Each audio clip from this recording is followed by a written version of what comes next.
Halo bro, Canggi Fitra Menda di sini. Morning face, happy face karena gue habis cheat meal kemarin. Kemarin ada perubahan rencana. Rencananya gue mau habis makan gue langsung pulang, terus gue kerja sebentar dan gue latihan. Tapi ternyata nggak banyak kejadian yang mendadak, jadi gue diharuskan untuk di jalan sampai jam 10 malam. Jadi begitu gue pulang, gue kerja sedikit terus gue tinggal langsung istirahat aja dan gue nggak sempat latihan. Dan latihan gue pagi ini karena gue baru cheat meal kemarin, gue banyak memakan karbo kemarin. Hari ini gue latihan tanpa sarapan, ya. Jadi hari ini gue latihan tanpa sarapan, bertujuan untuk membakar sisa-sisa kalori berlebihan pasca gue cheat meal, membakar sisa-sisa gula yang ada di badan gue yang menumpuk supaya nggak diolah menjadi sel lemak kalau tidak terpakai sekitar mungkin 2 kali 24 jam ya.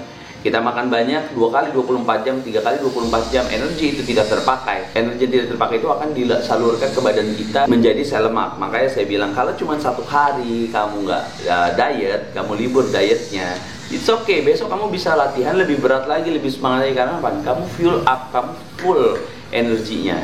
Nah jadi hari ini saya cuma minum pre-workout aja sama kreatin, habis itu kita langsung latihan. Jadi teman-teman ikutin terus ya. Nah oke bro, sekarang kita mau jalan ke gym. Di sana di gym udah ada Jordan ya yang lagi latihan.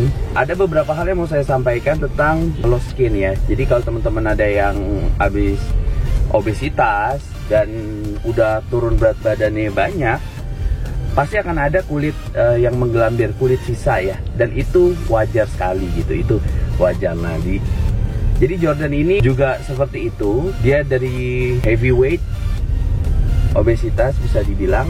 Dia latihan dan sekarang low skinnya sudah mulai hilang ya. Sudah mulai hilang. Dan dia mau mengikuti pertandingan insya Allah bulan depan. Jadi nanti kita ngobrol bareng sama dia. Yang saya terapkan ke Jordan itu cuma jangan nyerah Jordan. Kamu sudah melakukan hal yang baik. Ketika kulit yang bergelambir itu masih ada di situ, berarti kamu harus tetap konsisten dietnya. Kamu kombinasikan terus antara angkat beban dan kardio gitu. Jadi nggak ada suplemen khusus, nggak ada apa-apa, cuman butuh usaha yang lebih. Karena kamu gendut itu nggak 1 hari, apalagi kurusnya gitu. Untuk menghilangkan 100% kulit yang tersisa itu memang butuh perjuangan ya. Dan makanya saya bakal ngobrol juga sama Jordan biar bisa teman-teman bisa terinspirasi nanti. Jordan udah berapa bulan nih latihan sama saya? Ini udah masuk ke 4 bulan. Ntar kita lihat foto-foto transformasinya dan kita sekarang ke gym dulu. Ntar kita sambung lagi ya. Nih udah ketemu sama Jordan. Ini kita mau latihan bahu ya Jordan ya. Iya. Nah latihan bahu bareng Jordan nih. Ntar kita ngobrol bareng-bareng masalah low skin. Jordan ini salah satu orang yang berhasil untuk menyingkirkan low skinnya dia. Oke. Nah di sini ada Bang Sari juga tuh lagi ngajar. Bang Sari lagi ngajar. Ada nih Bang Ali. Kemarin itu udah ketemu nih, sekarang ketemu lagi nih, kan? Wih mantep. Pokoknya pagi sampai siang di sini ya Bang ya. Sebelum kalau kosong iya, sebelum syuting kesini dulu. Pacar kedua ya Bang ya. Sip, kita biarin Bang Ali latihan. Kita main shoulder dulu. Sip, exercise pertama kita main shoulder press pakai Smith machine. Ini pemanasan dulu.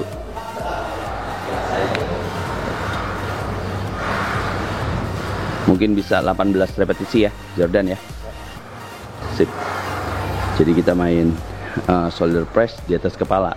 Karena kalau kita main di atas tangannya sampai lurus, namanya udah over head press. Nah kalau over head press itu dia stretchnya itu trapezius lebih banyak kenanya kalau overhead press. Jadi kita main yang front dulu. Kalau front itu cuman maksimal itu cuma 5 jari di atas kepala. Ntar kita main overhead press habis ini. Nah pada sesi kedua overhead press. Nah jadi ketika badannya tegap, nah ininya stretchnya tegap Pak ya, badannya rada maju sedikit. Sip, pas ke atas badannya rada maju sedikit, pasti ininya akan lebih banyak stretchnya ke trapeziusnya. Sebenarnya sih sama aja, deltoidnya juga kena, tricepnya juga kena, cuman trapeziusnya akan lebih banyak tekanan juga di overhead press ini dibanding yang shoulder press yang reguler tadi, yang front, yang tangan kita maju ke depan. Ya, kita bisa lihat ya, ketika Jordan angkat, lurusin tangannya, dia badannya, dia majuin sedikit, dia mundur lagi. Nah, dia majuin, dia mundur lagi. Itu overhead press. Pasti tensionnya bakal ada di trapeziusnya. Ya. Sip. Di trapeziusnya lebih berasa ya. Iya. Daripada ini ya. Daripada bagian depannya lebih di sini. Iya, lebih di situ.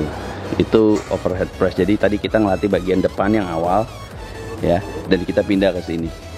Karena shoulder itu frame ya. Frame di body kita.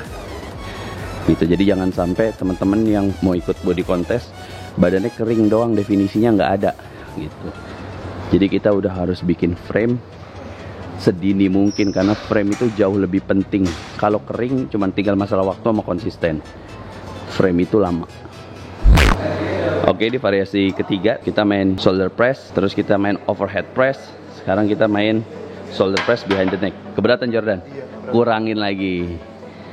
Jadi bisa kita lihat ya teman-teman, kita main di sini nggak ada yang berat, yang penting gerakannya benar.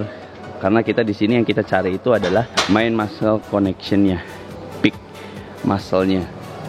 Bukan kita cari berat bebannya, karena kita nggak mau gaya-gayaan juga. Ngapain dilihat orang, wih monster nih mainnya berat. Kita nggak, yang penting yang kita lihat itu hasilnya. Kita nggak bikin otot gitu. Bukan ngebikin orang-orang takut, wih angkatannya berat banget. Karena apa? Saya selalu menginformasikan, karena kalau kita main berat, kita belum mampu powernya ke situ, itu akan mendekatkan kita ke resiko cedera. Nah, kalau kita udah cedera, kita berhenti latihan. Kalau kita berhenti latihan, kita pasti buang waktu. Kalau kita buang waktu, pasti progres kita akan terbengkalai. Jadi hal yang paling penting adalah positive fitnessnya itu adalah jangan dekati cedera, no ego lifting. Yang penting kita rasain aja, main muscle connectionnya, muscle movementnya, sampai kita bener-bener ngedapetin itu semua, baru kita tambahin bebannya. Kalau barnya udah di bawah kuping ya, stresnya akan ada di belikat. Jadi belikatnya terlalu ngunci. Nah, biasanya kalau belikatnya terlalu ngunci dan didorong ke atas, dia biasanya bakal ketarik di sini nih. Nah, ketika belikat di sini dan dipaksa tiba-tiba eksplosif naik, boom, biasanya ketarik di sini sama di sini. Jadi dua titik ini yang rawan cedera kalau behind the neck. Makanya saya nggak saranin teman-teman untuk behind the neck dengan beban yang berat gitu. Jadi ditaruh di terakhir di sesi kita main di alat ini, supaya untuk ibaratnya ya kayak manasin, kayak finishing untuk latihan ini aja. Karena kalau pakai beban yang berat, trust me, teman-teman pasti bakal cedera di titik ini sama di titik ini ya, dua titik ini.